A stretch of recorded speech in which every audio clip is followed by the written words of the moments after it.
Ryan Reynolds here from Mint Mobile. With the price of just about everything going up during inflation, we thought we'd bring our prices down.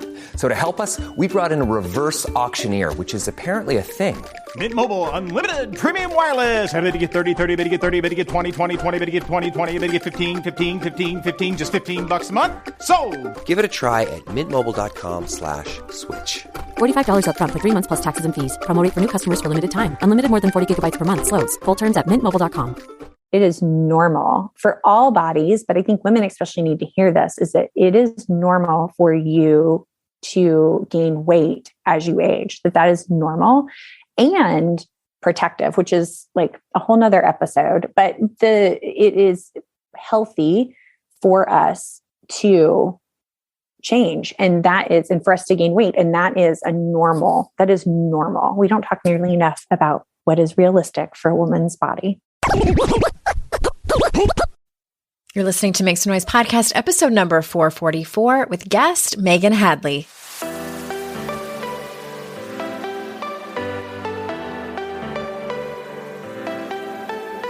Welcome to Make Some Noise podcast, your guide for strategies, tools, and insight to empower yourself. I'm your host, Andrea Owen, global speaker, entrepreneur, life coach since 2007, and author of 3 books that have been translated into 18 languages and are available in 22 countries. Each week, I'll bring you a guest or a lesson that will help you maximize unshakable confidence, master resilience, and make some noise in your life. You ready? Let's go.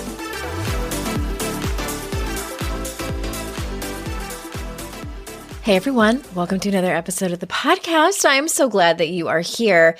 Today's guest, I am so pumped for you to listen to this conversation and to introduce you to her, Megan Hadley.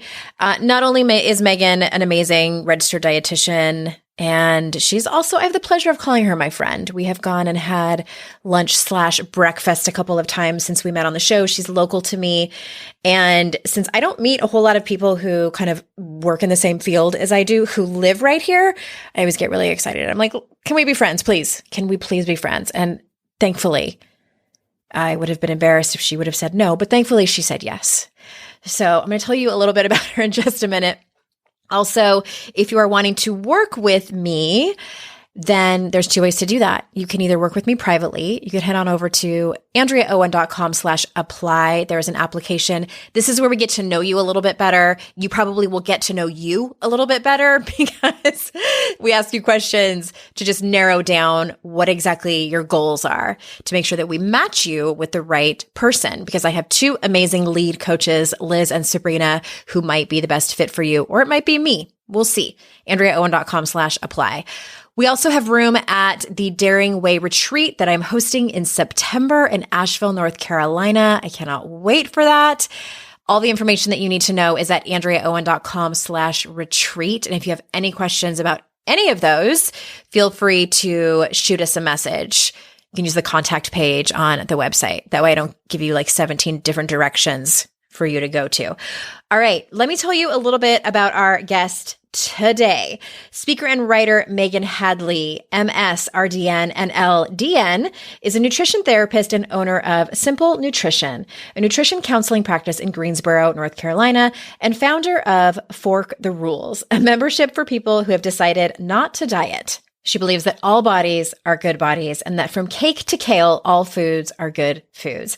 After helping hundreds of clients recover from diet culture, Megan knows that when women think less about food and body and more about what really matters to them, they begin to thrive in all areas of their life. So without further ado, here is Megan. Megan, thank you so much for being here. Thank you so much for having me. I am really delighted to be here today. I'm excited. I had to cut us off because we were talking so much before we started recording about so many things, but let's start from the very beginning. And can you share with us maybe the most common pitfalls that you see with your clients in terms of failed healthy habits, and particularly with high achieving women, because that's who we're talking to here on the show? Really, I think one of the biggest pitfalls, and it can be hard to wrap your mind around this, is the definition of health and it really being framed by our diet culture. So a lot of times it's a mindset that a lot of folks aren't even aware that they have. And what I mean by that is that, the diet oriented culture around us is constantly preaching a message that thinner is better. Thinner is more beautiful, thinner is happier, and thinner is healthier. Under that umbrella, I would also put what I call wellness culture. Yeah. Wellness culture is kind of trips over into that clean eating realm. It's not about being thin. It's about being healthy, but there is still kind of a message about being thin. It all falls under the umbrella of diet culture. And so helping a client begin to define what is healthy for them, by helping them with this reframe of a lot of the things that diet culture promotes, like labeling foods as good and bad, weight loss being premium and extremely important, really lead women to be in cycles of restriction and then feeling out of control with food, feeling like, why can't I sustain, this healthy way of eating when it was never sustainable in the first place? There's a lot of shame. Just, it seems like it permeates the whole, excuse me, like the healthy lifestyle. And what I mean by that is that, I see a lot of, well, not a lot, because I don't follow those people anymore, but like food shaming on social media and things like that. These YouTubers and people who promote, fitness influencers. And I'm generalizing here, everyone. I know that there's exceptions, but what are your thoughts about that? There's absolutely a message of shame of, if you don't have enough willpower, if you don't have enough self-control, there's a moralistic component. If you listen to a lot of these messages of you are in some way better when you eat certain foods, and you are not as good when you eat these other foods. Even if you think about common diet language of like, I'm being good today with food choices, or I'm being so bad today, or even like the concept of a cheat day. A lot of these are really, really, really, just all of that is like guilt-provoking language. And when you feel ashamed about the foods that you're eating and your body, then it really affects the way that you show up in the world. And this is one of the energy drains for women at home, in the workplace, wherever it is that there's a part of them that tends to get held back because there's an I'm not enoughness. Like, I'm not doing this thing right. My body is not right. And so I'm interested, like, how do you see that impacting how women show up? Well, if we're having the conversation around shame, if you're feeling ashamed, and I want to clarify, because I think that some people think that when I say something like that, if you're feeling ashamed, that it's this conscious thing that they're walking around feeling like, or they're saying to themselves, like, or they're beating themselves up. And it's very much like in the forefront of their mind. Usually it's not. Like, if you're at that place where you are totally aware of it, honestly, you're a step ahead because you have that self-awareness. But what I see a lot is it's this unconscious feeling of, you're maybe kind of, your mind is stealthy, comparing yourself to, you just don't feel good about yourself. That is the bottom line. You don't feel good about yourself. And the underlying feeling is shame. And what I love that you said, it kind of makes you feel not good enough, and it stops you from doing things. And when you are walking around with that underlying feeling of shame, whether you know it or not, many times it leads us down the path of behaviors that don't serve us.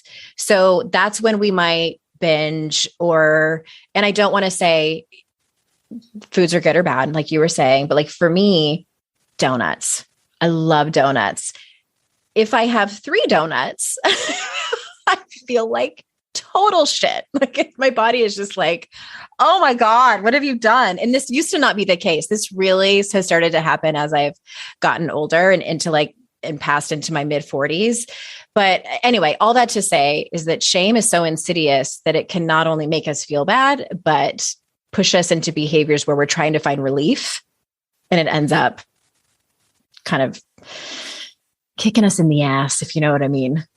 Oh, absolutely. I mean, the feeling after having, X number of donuts that for you feels like too much is definitely afterwards then triggers another cycle of like, why did I just do that? I can't believe I did that, and I'm so disgusting, and so on and so forth. And so sometimes that can then trigger that piece, which then triggers the vow of, I will do better tomorrow. I will do this better tomorrow. And then diligently trying to work to be better, but according to diet culture standards, which is usually not enough food, which means that the next time you come in the door, you're coming in the door at the end of the day, or the next time you're around the donut or whatever it is, you're so desperate for food that you need it. You need that energy, and it really leaves folks vulnerable. And it kind of creates the cycle, right? Yeah. It creates a cycle of, and then it's like, why can't I eat normally? Why can't I eat normally? I can't tell you how many times folks plop down on my couch and I'm like, if I could wave a magic wand, they're like, I just want to eat normally. I don't want to think about food all of the time. Yeah. I'm assuming that your question after that, or not long after, is what do you make up that eating normally is? And that's where you kind of start to chip away at their beliefs around food and their bodies and all that stuff. Is that fair? Absolutely. Because we're paying fast and loose with the term normal, right? Like what is normal? What is normal in a culture that is constantly labeling foods and ways of eating?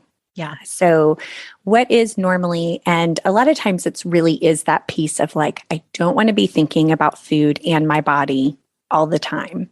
And sometimes I'll give clients a pie chart and I'll ask them, like, list the things that are important to you and show me how much time you feel like in a day you're putting energy into those things. And a lot of times food and body is showing up as the larger proportion. And it deserves some of our time and attention, but not the majority of it, where it starts to squish out other things that really matter to us. Okay. Oh my gosh. Yeah. So I guess you're not like a typical registered dietitian / nutritionist, all the things because I saw one so many years ago. I was diagnosed. I have this like rare blood protein that can cause heart disease. It's a long, boring story. It's genetic. And they were kind of worried about it. So I went and saw a nutritionist. I had to have been only maybe like 25.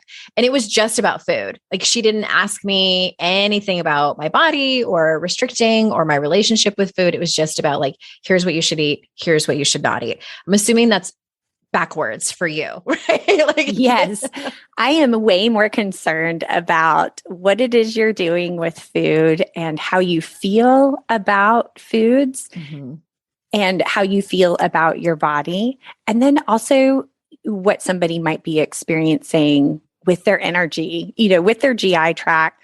All of these can give us insights, and I can help my client begin to get in touch with what their body is sharing with them. And then it's, the food piece. Obviously, most of the time I'm looking to see, is my client eating enough? Yeah.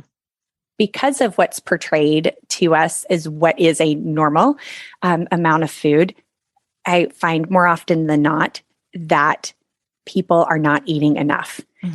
And they feel like they have low energy in the afternoons and low energy in general. And they're wondering, like, do I have a food sensitivity? Do I have this, that, and the other? And sometimes those things do show up. First place I'm going to go is making sure that somebody is eating enough, because we have a disproportionate view of what is enough. Oh, I'll bet. Okay. So let's talk about strategies to manage the guilt and shame that some women feel about not achieving their quote unquote health goals. Do you have some that you could give us? Identifying in the diet culture that we're in and starting to be able to name some of those things and starting to turn inward more and be able to start to connect with some of the body's own wisdom about what it wants or needs and how it responds to different foods, and try to block out some of these external messages about foods and what they say about you. And then as it relates to the body, beginning to think about the messages that are coming up about your body and the way you view your body, and begin to identify them as thoughts, because there are so many negative messages that can come up for somebody during the day that they are holding as an absolute truth. Mm-hmm. And once we begin to notice them and separate them a little bit as thoughts, it starts to create some space for us to realize that there's something else that can be true, that it's a feeling, and it's a feeling that can deeply impact us. As we mentioned, shame, you internalize the message that I am wrong, I am bad. But it is having some space in there to say, you know what, this is the way I feel.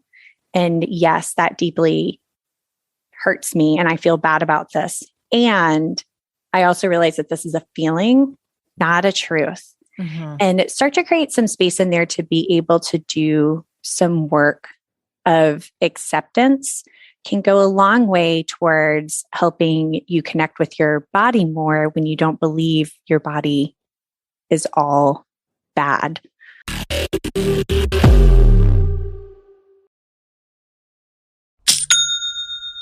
Shopify's already taken the cash register online, helping millions sell billions around the world. But did you know that Shopify can do the same thing at your retail store?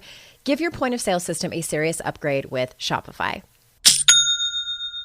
With Shopify, you get a powerhouse selling partner that effortlessly unites your in-person and online sales into one source of truth. Track every sale across your business in one place and know exactly what's in stock.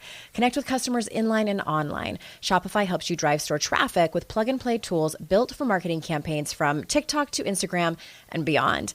Get hardware that fits your business. Take payments by smartphone, transform your tablet into a point of sale system, or use Shopify's POS Go mobile device for a battle-tested solution. Sign up for a $1 per month trial period at shopify.com/noise, all lowercase. Go to shopify.com/noise to take your retail business to the next level today. Shopify.com/noise.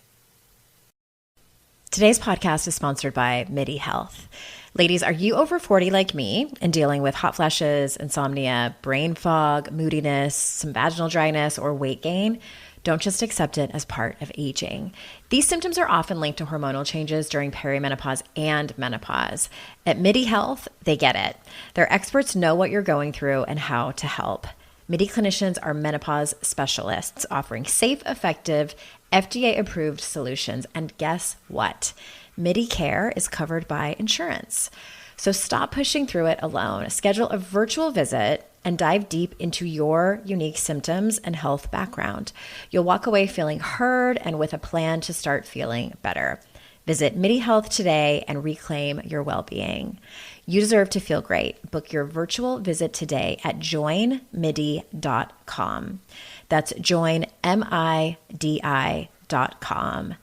joinmidi.com.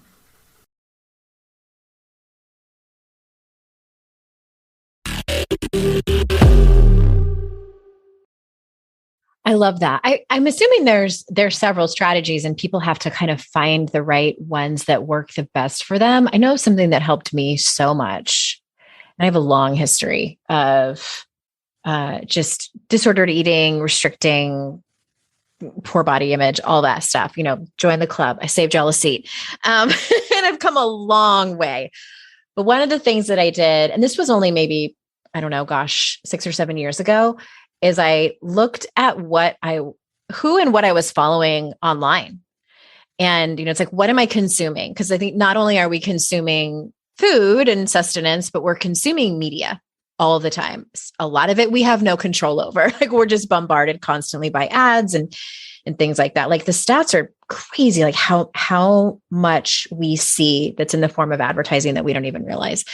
But I started unfollowing a lot of, because I'm came from the fitness. I don't know if you know this about me. My background is in fitness. I have a degree in exercise physiology, and I almost got a dual master's in nutrition and kinesiology, but I decided not to. And now I find myself here. But I And I love fitness. I do. I grew up in a fit house, like where exercise was never punishment, like exercise was fun. So I have that background. However, it can, cross the line. And I found myself following a lot of fitness influencers and I started unfollowing them and intentionally looking for and following accounts, especially on social media, of women in bigger bodies and all different kinds, all different sizes, races, ages. And usually I was really drawn to the women who were either actively trying to or had gotten to that place of size acceptance in themselves and just really like the confidence just poured off of them. And I'll tell you what, Megan, at first, it was almost jarring to see women in larger bodies totally accept themselves for who they were. And I'm not saying that it was easy for them to have to navigate what they were probably navigating on social media. However, I was so used to only seeing confident women, or I thought that they were confident, who were in smaller bodies. And it was an adjustment period. Like my brain was like, what? How is this real? How is this real? But I adjusted very, very quickly. And now like my Instagram feed is so different than it used to be. And I'll tell you what, that has helped me so much with my own body acceptance as my body has started to change as I've gone into my late 40s. And is that something that you teach your clients to do too?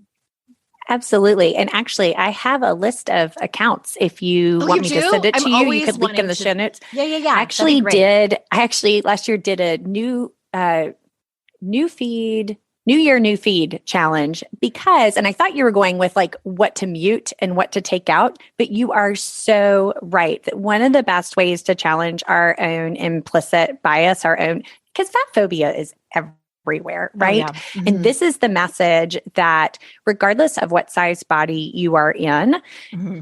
it has a negative impact to you. Now, the weight bias and weight stigma and the way that fat people are oppressed in our society is very real and solely, theirs. But the fat phobia impacts all of us, the fear of being fat. Mm-hmm. And I think one of the great accessible ways to challenge that is if you have a social media feed that you go to, is to intentionally add in diverse bodies doing different things. And that means not our normal white, young, thin, cisgendered, able-bodied standard of beauty that is put before us all the time, but anything that's a departure from that, and intentionally interact with those accounts and get them to show up in your feed, because it will really, really begin to change, because what we see all the time is very contrary to that. So it can be a jarring experience. And a lot of times people are scared to go there. That is actually sometimes a very big challenge depending on where a client is at in this process. But even if you pick one and start to go in and regularly see it, the way that people who are in larger bodies are portrayed in our society, we never see them doing amazing things. Mm-hmm. And there's people out there doing amazing things and putting themselves out there and sharing that gift with everybody. And it's so fun to be able to see something that's different than than ideal that we're constantly saying. I agree with that. And I would love that list. I think I did it a while back, but I would love it to give to my listeners. So we'll definitely put that in the show notes. Some people might know this and are very well versed in it. And it's a term that gets thrown around a lot, but can you explain to us what is intuitive eating and how does it differ from the most popular eating plans? I think that maybe a misconception about intuitive eating is that you just eat whatever you want. If you want to have a dozen donuts, eat it. If you want to have one of those bacon avocado burgers from Red Robin that I love very much, eat it. With their bottomless fries, are you kidding? Yeah. So good. And that is what I order. Really, intuitive eating in its most basic form is connecting with that internal wisdom I was telling you about. And we were born intuitive eaters. Anybody who has been around a baby knows that when a baby's hungry, it cries and you feed it and it eats and it stops when it's done. I mean, it does not have some sort of meal plan to follow or food rules that it is identifying with at all. It just does. And as we grow into this world, might even start with like a well-meaning caregiver that says, I need you to finish your plate before you have dessert. I need you to eat vegetables before you have dessert. We start to kind of create some of these food rules for ourselves. And the message that we get from the diet culture is usually to not listen to your body. It's to disconnect from your body. And intuitive eating is about trying to connect more with that part of you that does have internal wisdom about what, when, and how much you need to eat. Now, I will say that when somebody has been restricting for a long time, when somebody's been cutting a lot out or maybe not eating enough, the internal wisdom that we're tuning into, one of them is hunger, fullness. Those things can be really wonky, and it can be really helpful to have somebody who is an expert in the area of eating intuitively helps support you in having your body rekindle its hunger and fullness cues. But you can use those as a guide. And I will tell you, a lot of times folks do have that experience of where they need to eat a dozen donuts and they need to be able to break the rules because they have been following them for so long. And so that can also be a scary feeling. It can feel like skydiving without a parachute. A lot of people use that analogy. But if somebody is giving themselves permission, because that's an important part, if you've been following food rules all of your life, you need full permission to do what you need. And if you've been very restrictive with foods and you've carried a lot of guilt or shame from eating them, it is going to be an expected response for you to swing the other way. And that might mean dozens of donuts. You will not eat dozens of donuts every day for the rest of your life. Right. You won't. You will eventually find the middle. And then the beautiful thing about intuitive eating is that you can respond to your body's changing needs for the rest of your life because you're more attuned to it. What I need now in my 40s is different than what I'm going to need in my 60s or 80s or 90s. Yeah. And I am going to be able to respond to that by listening to my body. And that's what I want to help my clients do. But if we're always trying to follow what the latest news is about whatever external food rules that we follow, then we can't, that clouds that wisdom and makes us feel judgmental about our own bodies. My body might want something that is contrary to whatever's popular as it relates to food advice at that time. And my body's not wrong for that. It's okay for me to listen to it. Interesting. While you were saying that, I never thought about this before. I think one of the ways that I learned intuitive eating was sort of by accident. When I was pregnant, I think the first time, like that first trimester, for anyone who's been pregnant, like you're really hungry. And I would wake up in the middle of the night hungry. And I was eating enough during the day. I was not restricting at all. But I remember waking up in the middle of the night and not being able to go back to sleep because I was hungry. And it started to become a habit where a lot of nights I would get up and have a peanut butter and jelly sandwich and a glass of orange juice. And it was so delicious. And it felt like this little ritual that I had where I was feeding my body and just doing what I really wanted. And then when I was nursing, it was the same way. And then also I was training for a half marathon, which I never want to do again. I just wanted to do it. But that much running made me hungry and I ate accordingly. And I think it was also helpful for me to have those big things going on in my life where I knew logically, like I'm burning a lot of calories, like making a human being, making milk for this human being, running 7, 8, 9 miles. It's a lot of calories. And so it seemed so logical to me, like fuel your body, like put calories in. So I think that inadvertently, that's one way that I helped myself understand. And I think my point is that it helped me trust myself. Like, okay, my body knows what it needs and it's going to be just fine. But then there's also those pitfalls, like we talked about, like you'll have sudden weight gain or you'll have sudden weight loss, and it just kind of like messes us up. When my experience, it kind of dropped me back to the beginning a little bit.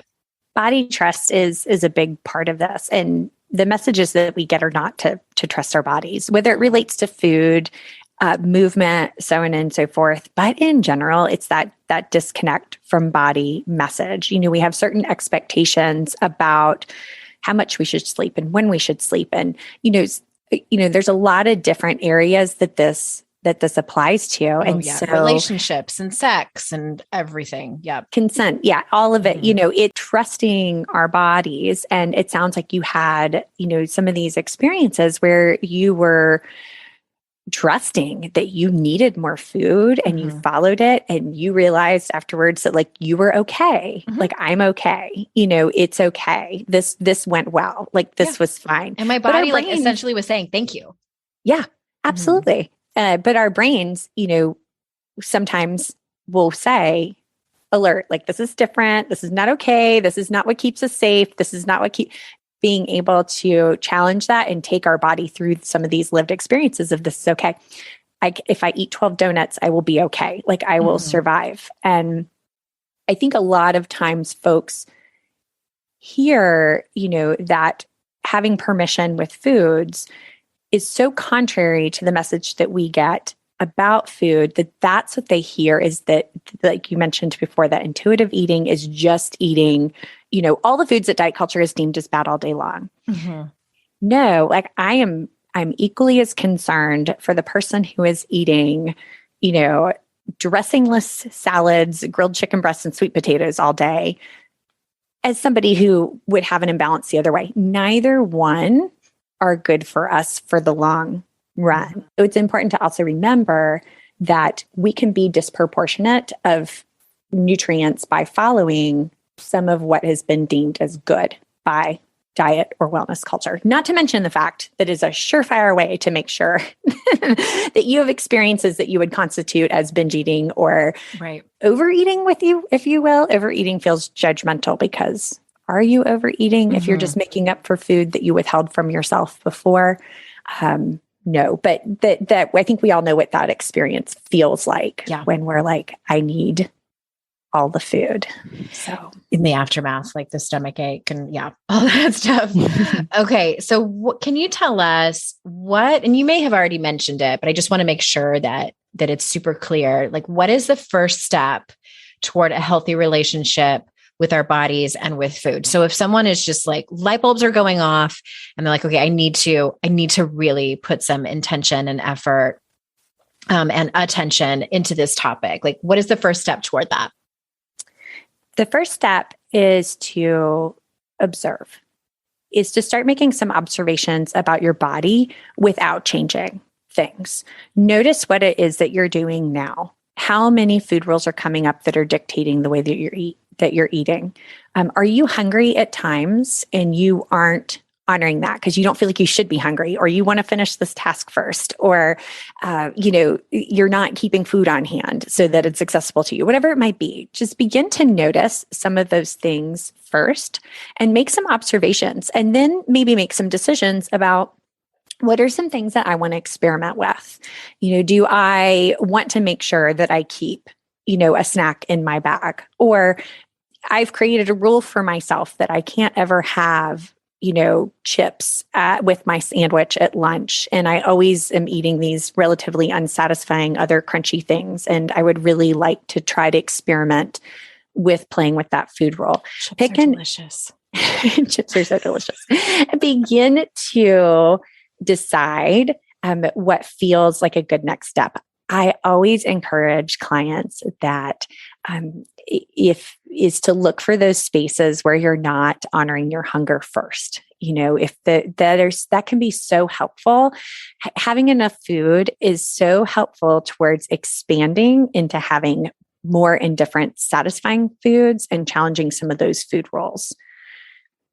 Now we say, as it relates to challenging some of the I shoulds and should not eats, is that if it's a food you would like to enjoy and can't imagine not having between now and you're the age 95, then don't restrict it from your diet and create a rule around it. Instead, find out how it fits well for you and your body, and make peace with that food, because that is going to be a sustainable way to eat in a joyful way for the rest of your life.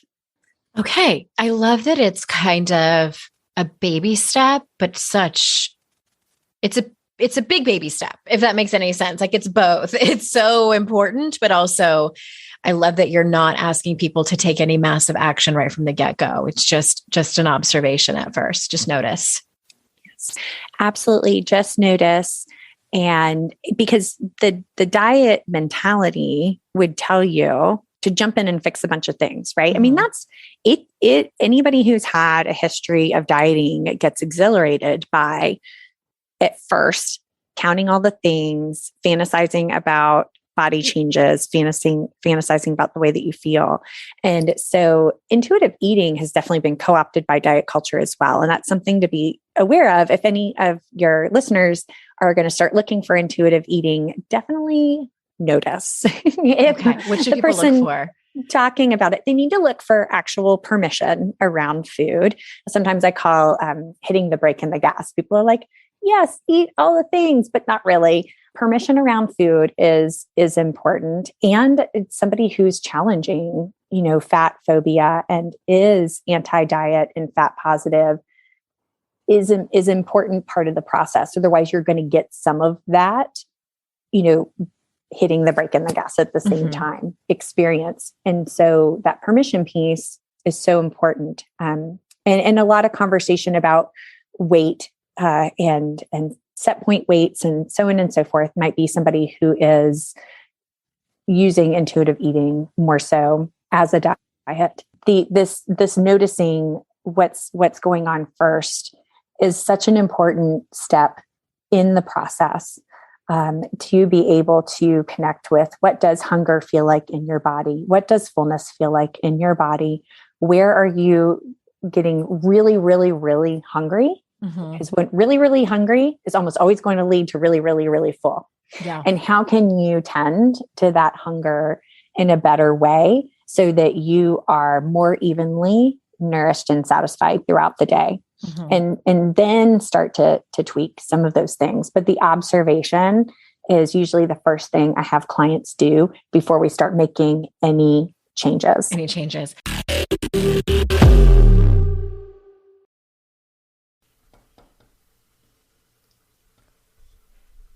Fast forward to the end of 2024 and think about your goals. What can you do right now to give yourself the best chance of succeeding? If you want to learn a new language, you absolutely should get Babbel. Don't pay hundreds of dollars for private tutors or waste hours on apps that don't really help you speak the language. Babbel's quick 10-minute lessons are handcrafted by over 200 language experts to help you start speaking a new language in as little as 3 weeks. Babbel's designed by real people for real conversations.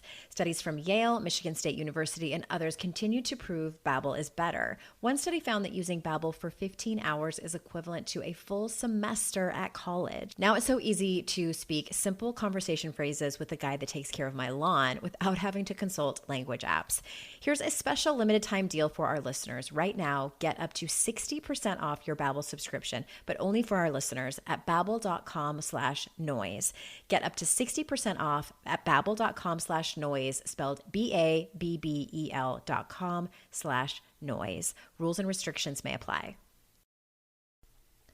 It's hard to find a great mentor who can help me level up. My dream mentor, Shonda Rhimes. So I was really excited when I heard she has a class on Masterclass. With Masterclass, you can learn from the best to become your best. Masterclass is the only streaming platform where you can learn and grow with over 200 plus of the world's best. For just $10 a month, an annual membership with Masterclass gets you unlimited access to every instructor. And you can access Masterclass on your phone, computer, smart TV, or even in audio mode. I'm always looking for ways to be a better writer, so I took Shonda Rhimes' screenwriting class. It helped me gain concrete technical advice, including structuring, the writing process, and with shows under her belt like Grey's Anatomy and Bridgerton, it was so helpful. Plus, every new membership comes with a 30-day money-back guarantee. Don't wait another moment to start your learning journey with Masterclass. Right now, our listeners get an additional 15% off any annual membership at masterclass.com/Andrea. That's 15% off at masterclass.com/Andrea. Masterclass.com/Andrea.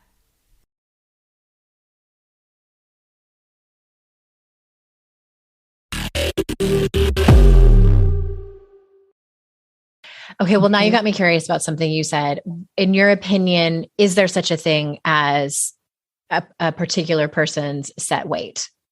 Yes. There is a weight that we tend to come to when eating and movement feels right for us. When we're eating in a way that's nourishing us enough and we're moving in a way that feels good to us. And then that changes throughout our lives. And it's also important to remember that there's a lot of things that influence what that weight ends up being for us over time. History of restriction and weight cycling, trauma experiences. There are different things that change, epigenetics. There are different things that can influence that set point Global weight. pandemics. Global pandemics. And I think it's so important to remember that this is about you. Whenever somebody's having a conversation about a set point weight, it's freeing to be in a place where your body lives in a certain area of size in that period of your life without you having to do a lot and put a lot of energy into keeping it there. And that's the key. Can you say that again? Because I think that is so important. There are times and stages in our life where when we are eating in a way that's nourishing our body well and satisfying and moving in ways that feel good to us, that our body will stay about in a certain place without us putting a lot of energy into keeping it there. And I think that is that the part that you were That's the part in there, is not putting a lot of energy into keeping it there. And then that will change. I mean, this is part of the conversation we were having before we jumped on here, is that it is normal for all bodies, but I think women especially need to hear this, is that it is normal for you to gain weight as you age, that is normal and protective, which is like a whole nother episode, but it is healthy for us to change. And for us to gain weight. And that is normal. We don't talk nearly enough about what is realistic for a woman's body. I've loved this conversation for so many reasons. And one of them is, and I really hope that none of my professors from college are listening to this, is that even as someone who I have my undergrads in exercise physiology, and I'm thinking about what we learned and the research that we looked at, I feel like my opinion was biased towards diet culture, because we did look at research. And this is a minute ago, you guys. I graduated in 2009. I was like one of the oldest people in my class. I was 31 when I graduated. We did look at some research that talked about more or less the health at every size, that they looked at people who were in larger bodies who would be deemed as quote unquote overweight, but they were legitimately healthier than people who were in smaller bodies. And we were all kind of like looking around at each other like, what? Like, this goes against everything that we've been learning. And it was such a small part of one class.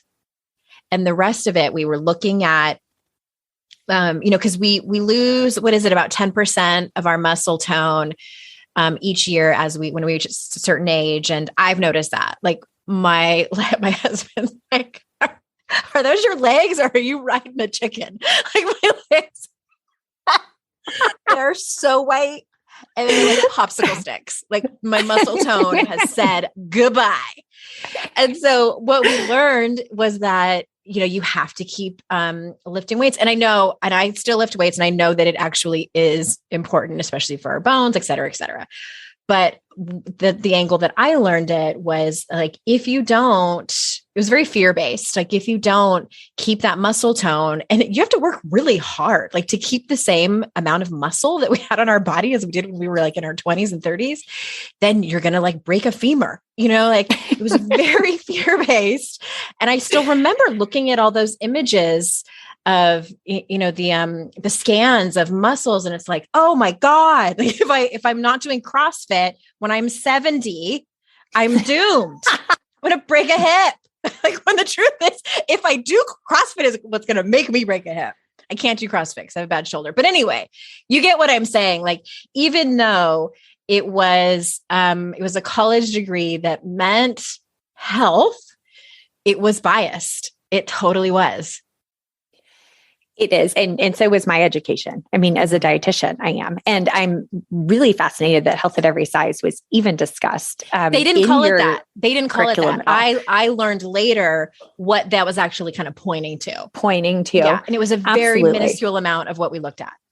And what we do is with some of those narratives, like the filters that we came from, and really also oppressive environments for people at higher weights, right? To go into those fields. But we actually, this narrative actually discourages folks from participating in behaviors that are healthy.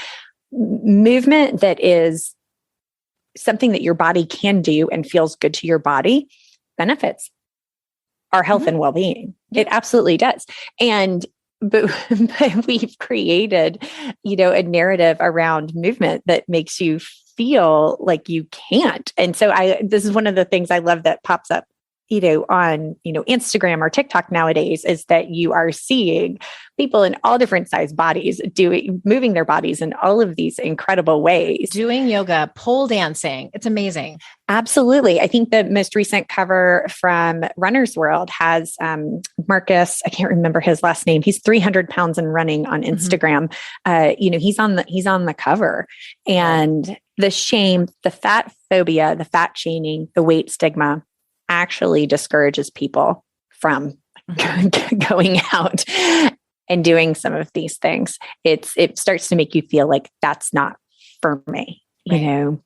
I need to be smaller in order to be able to do those things, or receive judgment because the assumption is the only reason why you're doing that is because you're trying to lose weight, instead of enjoying one of the million benefits that comes with, moving our bodies. Yeah, I often recommend people listen to, and we'll pop it in the show notes too. Lindy West did This American Life. It was years ago. And I think the title of it was called Coming Out as Fat. And one of the things that stuck out, I loved the interview. It was so insightful. She said around her friends even, she only felt like she was a good person if she was a quote unquote good fat person who was actively trying to lose weight. Yes. That it became like part of her personality almost. She felt forced into that. Yes. And so it's another thing that has to be, that you feel like another judgment gets brought on you when you are saying like, I just want to go for a walk. Right. I don't have to be trying to change my body. Yeah. And maybe they don't want to be on the cover of Runner's Magazine. It's like, just leave me alone. Okay. All right. Well, tell us, like, how can do you only see clients in North Carolina, or do you do like coaching out? Like, how can people find out more about your services and learn more about you? I do coaching outside of North Carolina. And I work with clients in one of two ways. I do one-to-one sessions in person in North Carolina, or virtually in North Carolina or elsewhere.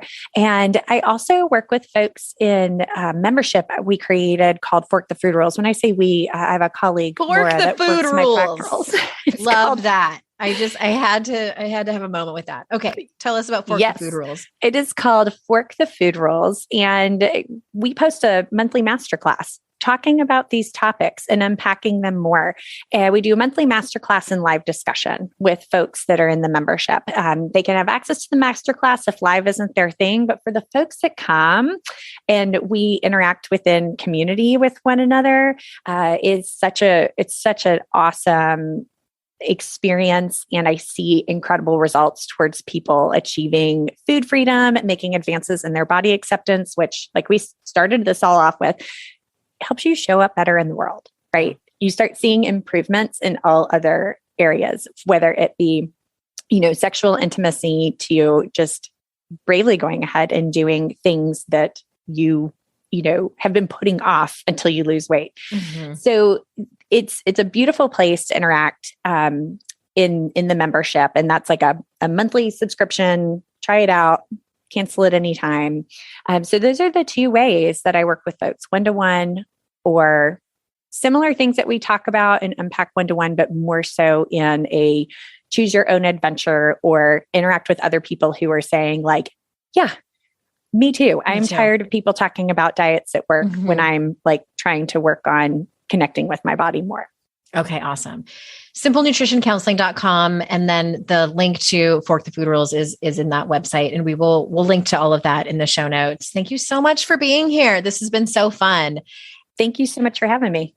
Yeah, my pleasure. I'm so happy that you're my neighbor. And everyone, thank you so much for being here and making it this far. You know how grateful I am that you choose to join me and my guests every week. And remember, it's our life's journey to make ourselves better humans and our life's responsibility to make the world a better place. Bye for now. Hi there. Swinging back by to say one more thing. You know how I'm always giving advice over here on the show and on social media. And a couple of those things is that I'm always telling you to ask for what you want, be clear about it, and also ask for help. So I am taking a dose of my own medicine, and I'm going to do that right now. It would be the absolute best and mean the world to me if you reviewed and subscribed to this show, Make Some Noise podcast, on whatever podcast platform of your choice.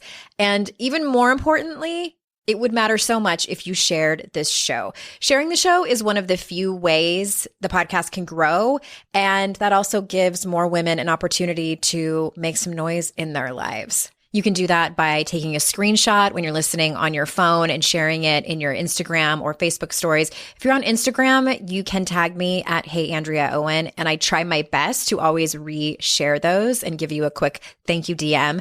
And also you can tell your friends and family about it. Tell them what you learned, tell them a really awesome guest that you found on the show that you started following.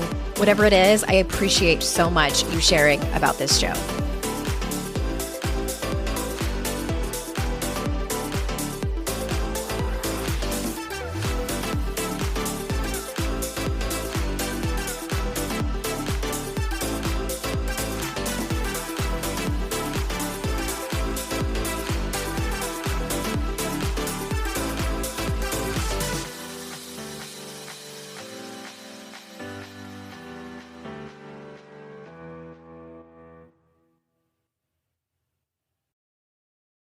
I'd like to introduce you to the Minimalist Moms podcast. It's hard enough being a mom, and the last thing you need is stress from too much stuff and an overcrowded schedule. For too long, I lived with the mindset that bigger was better, and the more I added to my life, instead of feeling better, I felt overwhelmed. It was time for a radical new mindset.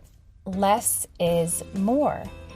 I'm not into extremes. I didn't throw everything away.